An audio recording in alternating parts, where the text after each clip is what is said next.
గత 9 మాసాలుగా సింగూర్ ఎడమ కాల్వ పనులు చేపట్టామంటూ 3 పంటలకు నీళ్లు ఎగ్గొట్టిన మంత్రి దామోదర్ రాజనరసింహ కాల్వ పనుల్లో అవినీతికి పాల్పడుతున్నారని ఆందోళ్ మాజీ ఎమ్మెల్యే చంటి క్రాంతికిరణ్ ఆరోపించారు. జంగిల్ కటింగ్ చేసి అక్కడక్కడ మట్టి దిబ్బలను లెవెల్ చేసిన కాంట్రాక్టర్ లైనింగ్ ను గట్టిపరిచే బెడ్ ను నాసిరకంగా వేశారని ఆయన ఆరోపించారు. సింగూర్ ఎడమ కాల్వ పనులను పరిశీలించిన ఆయన అక్కడ జరుగుతున్న పనిని చూసి ఆశ్చర్యపోయారు. కాల్వ లైనింగ్ లో వేసిన బెడ్ ను చేతితో లేపగా అమాంతంగా లేచి వచ్చి విరిగిపోయిందని తెలిపారు.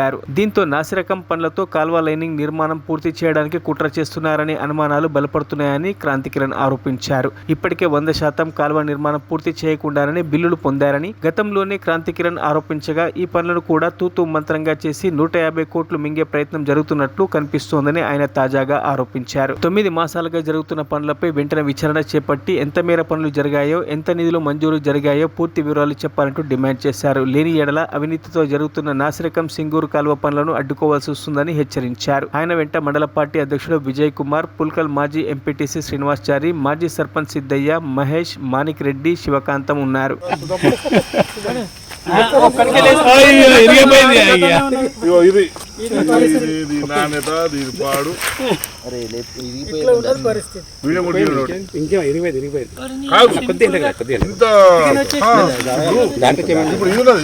నువ్వు గట్టిగా నువ్వు కాలువలున్నాక గట్టి వదిలిపెట్టి పోతా ఇది పట్టుకపోతే ఉంటా 100 కోట్ల పని 100 కోట్లు ఇక్కడ 150 ఇంత పోసినాడు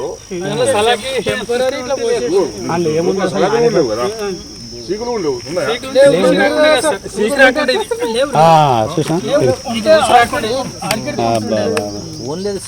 లేవు లేవు సిమెంట్ వేసి